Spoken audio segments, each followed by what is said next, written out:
اچھا صبح کو دائیاں آتی مکے سے بچوں کو لے جاتی، سرکار کے گھر کی طرف دائیاں آتی، کوئی آتی پھر چلی جاتی، آتی پھر چلی جاتی، عورتیں یہ سوچ کر سرکار کو چھوڑ جاتی، میاں صاحب دل والا بندہ ہو تو خدا کی قسم یہ جملہ سننے کے بعد کلیجہ باہر کو نکلتا ہے۔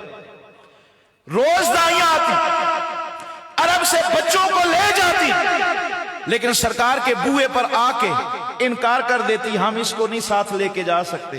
جب پوچھا جاتا کہ وجہ کیا ہے تو جواب ملتا یہ تو یتیم پیدا ہوا ہے، اس کے سر پر تو باپ کا سہارا نہیں ہے، سایہ نہیں ہے، وہ کیا جانے جو آج یتیم آیا ہے وہ یتیموں کا سہارا بن کے آیا ہے، وہ بیواؤں کا سہارا بن کے آیا ہے۔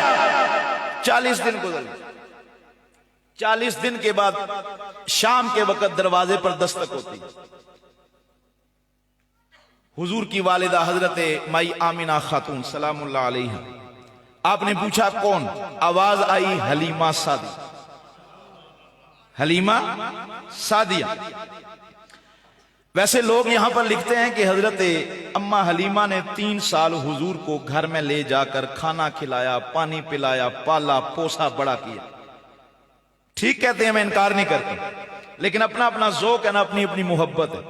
روایات کے اندر یہ آتا ہے کہ جب حضرت حلیمہ سرکار کو لینے کے لیے آئے تو جس ڈاچی پر آئی تھی وہ بڑی لاغر تھی، بڑی کمزور تھی، ہمیشہ پیچھے رہ جاتی۔ یہ بھی روایات کے اندر آتا ہے کہ جس آنگن میں اماں حلیمہ کی کچی کلی تھی وہاں کھجوریں نہیں اگا کرتی۔ پھر یہ بھی روایات کے اندر آتا ہے جب حضور کو انہوں نے اونٹنی پر سوار کیا، عرب کی ساری اونٹنیاں پیچھے رہ گئی، اماں حلیمہ کی اونٹنی آگے نکل گئی۔ وہ درخت جس پر کبھی کھجوریں نہیں اگا کرتی تھی وہاں سال میں 2 دفعہ درخت پھل دیا کرتے تھے۔ تو پھر یوں نہ کہو نا کہ اماں حلیمہ نے کملی والے کو پالا ہے، یہ کہو کہ مدینے کے تاجدار نے اماں حلیمہ کو پالا۔ اعظم چشتی علیہ رحمہ پھر مجھے یاد آ گیا، آپ فرماتے ہیں کہ کون آیا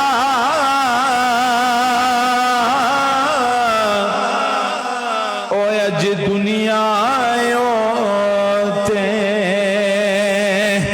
ہویاں گلی گلی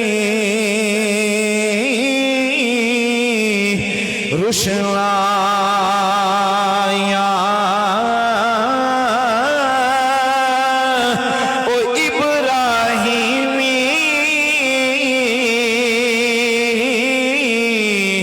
گلشن اندر اج عجب بہارا آیا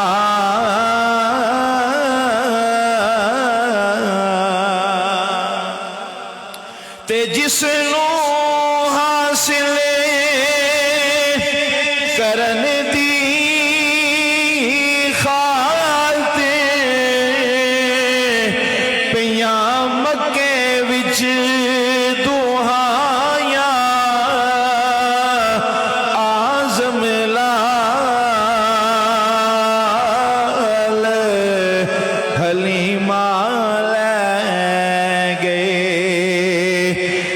مل دیا رہ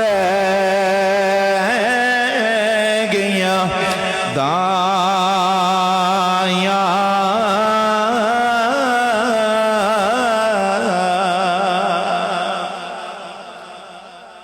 اب تو آپ جاگے ہیں کہیں جا کے آدھے گھنٹے کے بعد، چلیں باہر کہف میں 10 منٹ کے اندر اپنی بات کو کلوز کرتا ہوں۔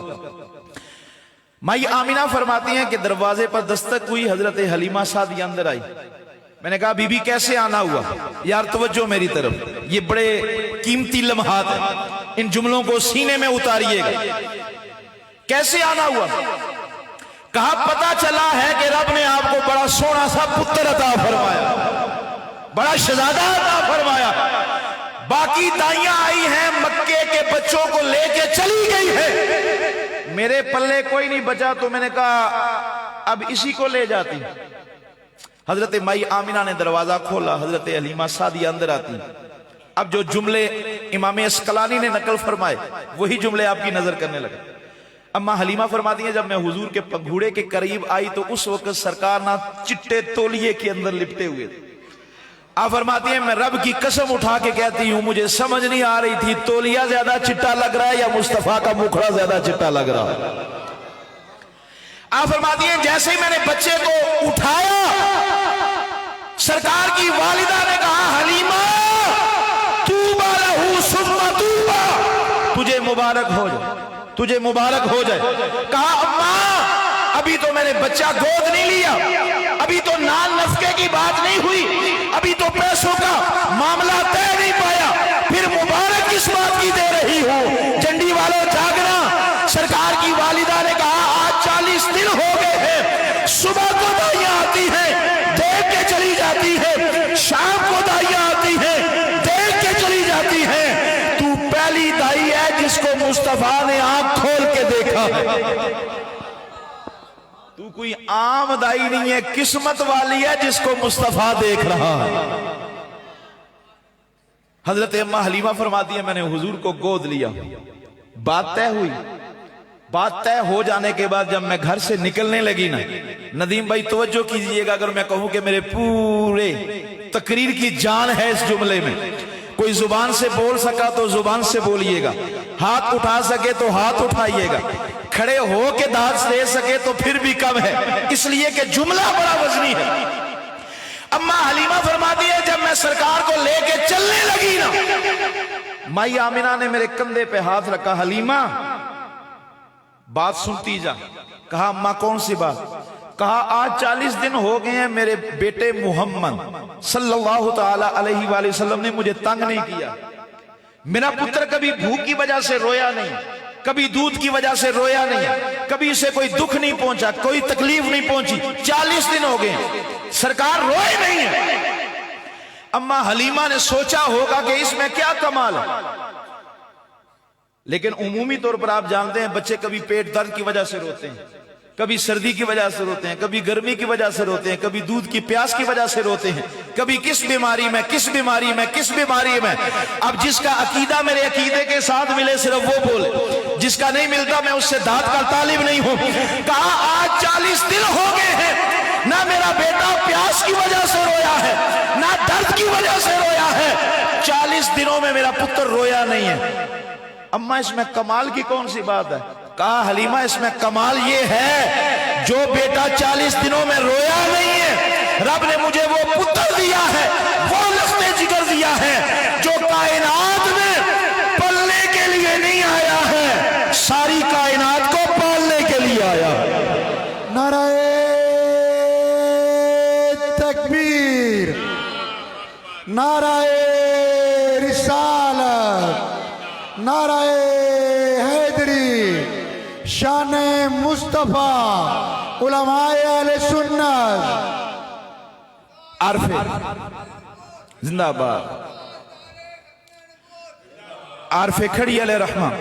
آپ فرماتے ہیں کہ 3 مہینے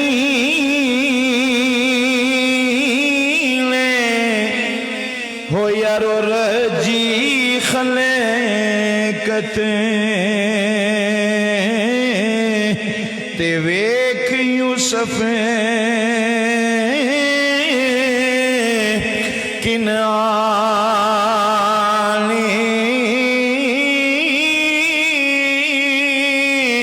او جلا سونا محمد ڈیٹھا او رج گئے دوہاں جہانی.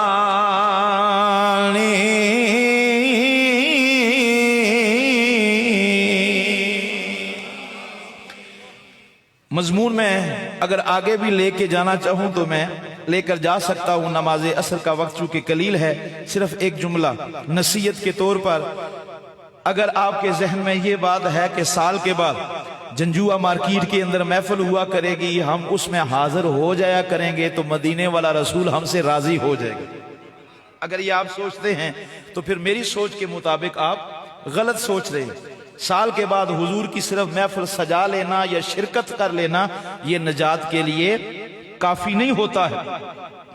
بلکہ اپنے پورے وجود کو بدلیے، اتنا بدلیے، اتنا بدلیے۔ دیکھیے نا ہماری محفلوں کے اندر یاسر بھائی ایک نعرہ لگتا ہے، غلامی رسول میں موت بھی قبول، سارے لگاتے ہیں، لیکن میں کہتا ہوں موت تجھے قبول ہے، نماز تجھے قبول نہیں۔ تجھے مرنا تو قبول ہے لیکن تجھے روزہ قبول نہیں۔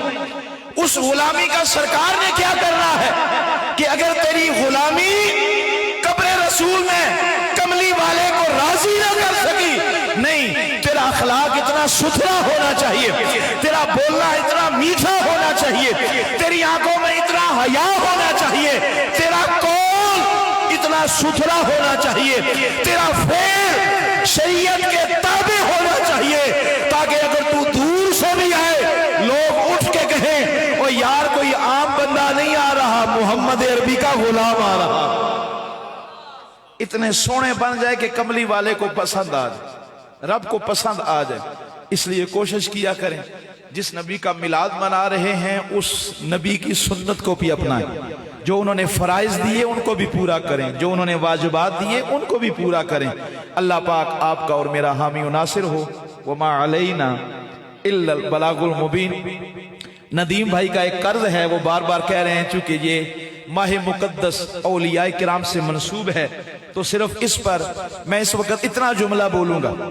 دیکھیے آپ قرآن حکیم کو پڑھیے، قرآن حکیم کے اندر میاں صاحب اللہ کا ایک بہت بڑا نبی جس کا نام موسیٰ کلیم اللہ ہے، حفاظ تشریف فرمائیں، حضرت موسیٰ علیہ السلام۔ بولیے حضرت موسیٰ علیہ السلام۔ دل میں سوچ پیدا ہوئی، التجا کی، میرے مولا کسی ایسے بندے سے ملا جو تجھ پر راضی ہو اور تو اس پہ راضی ہو۔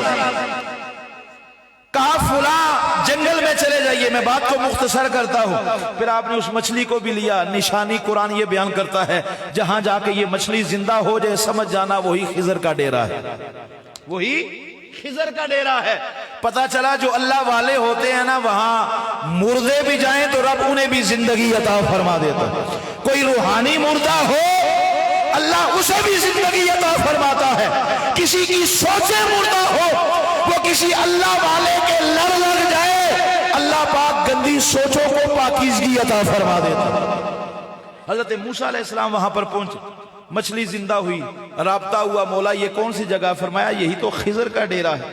میں نے وہ سارا قصہ آپ کے سامنے نہیں رکھنا، میں صرف اتنا سوال رکھنے لگا ہوں، رب کا نبی ہو کہ اپنے سے چھوٹے درجے والے کے پاس کیوں جا رہا؟ بھئی ولی کا کام بنتا ہے نا کہ وہ نبی کے دروازے پہ جائے، لیکن کائنات کا نبی ہو کے ولیوں کے دروازے پر جا رہا ہے، مولا وہ ولیوں کے دروازے پر جا رہا ہے، اس کے مقام میں کوئی کمی تو نہیں آئی؟ رب نے فرمایا نہیں، موسیٰ پہلے بھی نبی تھا، موسیٰ اب بھی نبی رہے گا، وہ پہلے بھی صاحب کتاب تھا، وہ اب بھی صاحب کتاب رہے گا۔ نبی کو ولیوں کے دروازے پر اس لیے بھیجا ہے تاکہ لوگ شرک اور بدعت کا فتویٰ نہ لگا سکیں۔ ولیوں کے دروازوں پر جانا یہ نبیوں کی سنت بھی ہوتا ہے، رب کا آرڈر بھی ہوا کرتا ہے۔ اس لیے اس سنت کو اپنانے سے بھی خدا اپنا کرم عطا فرماتا ہے، اپنا فضل عطا فرماتا ہے۔ خلوص دل سے دعا کرتا ہوں اللہ پاک یاسر بھائی کو آبادیاں عطا فرمائے۔